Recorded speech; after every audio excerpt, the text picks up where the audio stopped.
Every school year teaches us something, and I'm never doing this again.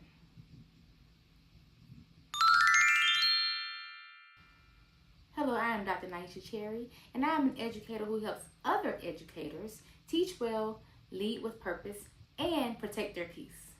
Tune in to this video to see what I'm never doing again, and hopefully you take note and you won't be doing these things either. First things first, I'm never overworking again.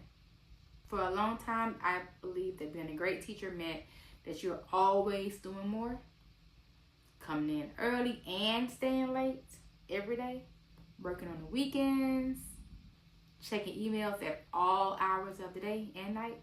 But somewhere along the way, I realized, overworking is not a badge of honor. I also learned that overworking and working all the time does not make me a better teacher. In fact, when I'm exhausted, I'm less creative. I don't care as much. I'm just being honest. I'm exhausted. I have less patience, less creative, and less energy for my students. And they are the number one reason why I do this work. So this year, I'm choosing sustainability over exhaustion. Of course, I'm still going to work hard. That's in my nature. But I'm going to always give my students my best. I am no longer sacrificing myself in the process. I'm leaving behind constant guilt. I'm no longer going to feel guilty for leaving work on time, for saying no, for when I need to take a day off. Now that's really where I feel the most guilty, when I need to take a day off. I feel like I'm leaving my students, and who's going to be there to help them, and whether they're going to get the material that I left for them, and it's just a whole lot when I take off. And so I'm going to leave that guilt behind, because when I take off, it's always for a valid reason, not just because I just want to not be at work. So taking off is a necessity for me when I do have to take off. So I'm going to leave the guilt behind for when I need to take off and actually do what I have to do for my health and myself. I'm going to release the guilt for feeling like this. I can do one more thing, because guess what? There will always be one more thing to do. Multiple things to do. This year, I'm going to release guilt, and I'm going to trust that I'm doing enough. 3, taking everything personally. So you know how when those parents send you an email and they're like, or a Class Dojo message, and they're like fussing and having a personal attack on you, or it feels like a personal attack. It's not in most cases. Not everything is because of me or a reflection of me. Not everything is a reflection of you. Not every piece of feedback we receive means we are failing. Sometimes, people are frustrated.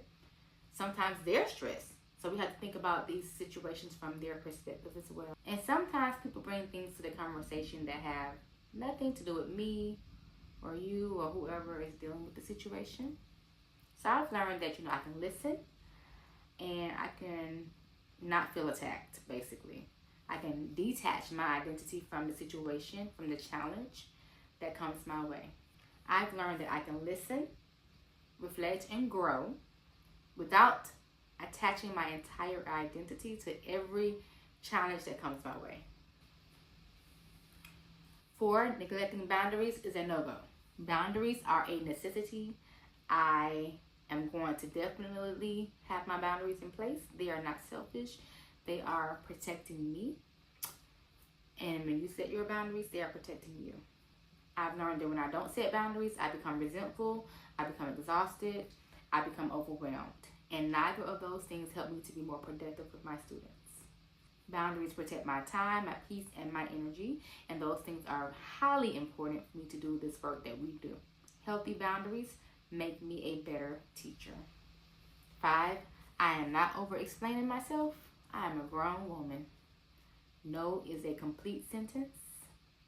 I don't need a 5-minute explanation for everything or every decision that I make. I don't need everyone to agree with me. I don't need to justify every boundary I set.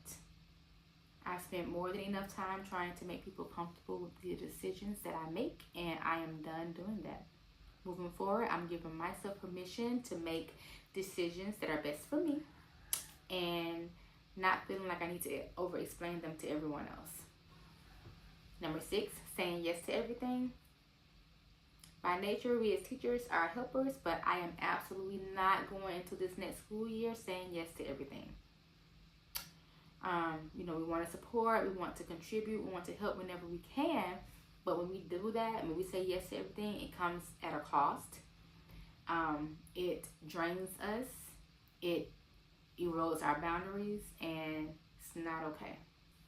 Every time you say yes to somebody else, you're saying no to yourself. So this year, I'm being more intentional about where my time and my energy go. And not every opportunity is my assignment. That's a word. Number 7, carrying stress home daily. Not doing that this year. For too long, I carried home everything. Not just papers and planning, but emotional stress, frustration, conversations, problems that were not solved. And before I knew it, all of that was affecting my home life, my peace, my relationships. Absolutely not doing that this year. Absolutely not. This year I'm creating those healthier transitions between work and home. I'm going to leave work at work, and home is at home. My family deserves the best of me, and they're going to get it. And so do I, actually.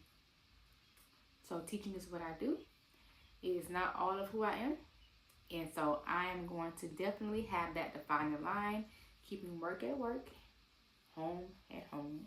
As I prepare for the new school year, I am reminding myself that growth is not just about becoming a better teacher. It's about becoming a healthier individual in the process. I don't want 26-27 school year to be another year that I survive. I want it to be a year that I thrive. And that starts with being intentional about what I am leaving behind. So what are you leaving behind this school year? Put it in the comments. Do you resonate with anything that I stated? Put it in the comments. As usual, thank you so much for viewing this video.